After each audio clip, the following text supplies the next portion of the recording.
because we want to wish a very happy 50th to Good Morning America. Yeah.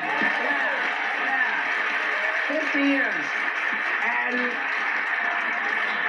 this is one of my favorite moments at GMA. Charlie Gibson and I, who has been my friend a long time, I was on for something, we were talking about something, we talked about dancing, and I said, nobody ever waltzes anymore. Oh. And he says, I do. Oh. And he got up and he put his hand out. Too. Yeah, because we know what we're doing. It was really great. So congratulations. Yeah. Yes, and I think, is it true that George, Michael, and Robin are the longest running anchor trio on morning television? I don't know. Yeah, that's true. Yeah. Yeah, so that's kind of cool. The dream team. Yeah. Well, but just to be clear, they haven't been there 50 years. No, they have not. Okay. They have not. Just saying. But there seems to be a lot of blowback over the Halloween theme party at Mar-a-Lago this year, which I guess was inspired by the Jazz Age novel of the rich and privileged, The Great Gatsby.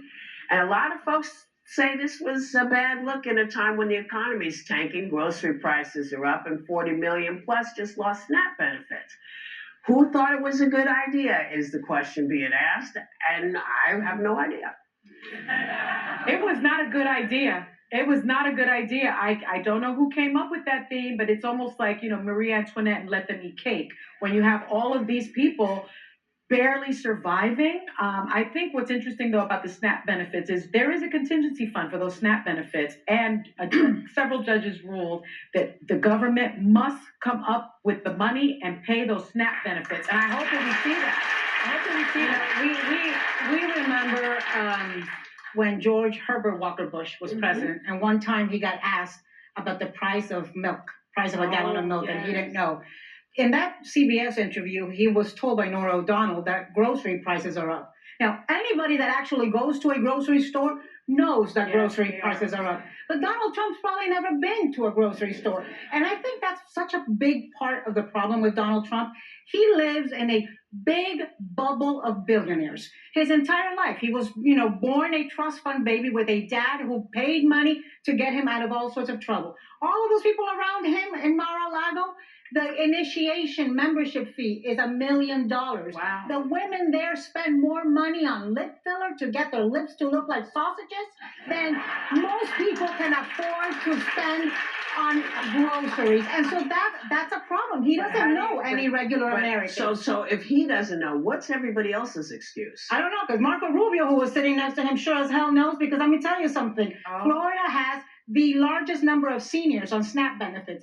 Florida has the largest district with ACA enrollees. He used to represent those people. And for him to be sitting there, laughing it off and eating cake and pretending to be Great Gatsby when he knows, because he did pass poverty. His mom was a maid, his dad was a bartender, and his constituents are crying right now. They're getting notices from the ACA that their insurance premiums are up at best 30%. The people who work at Miami International Airport are working without paychecks.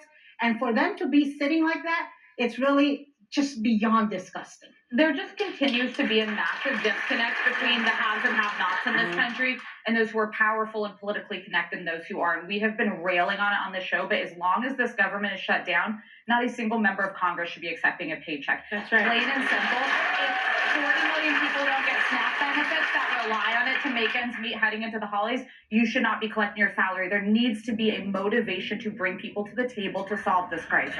I agree.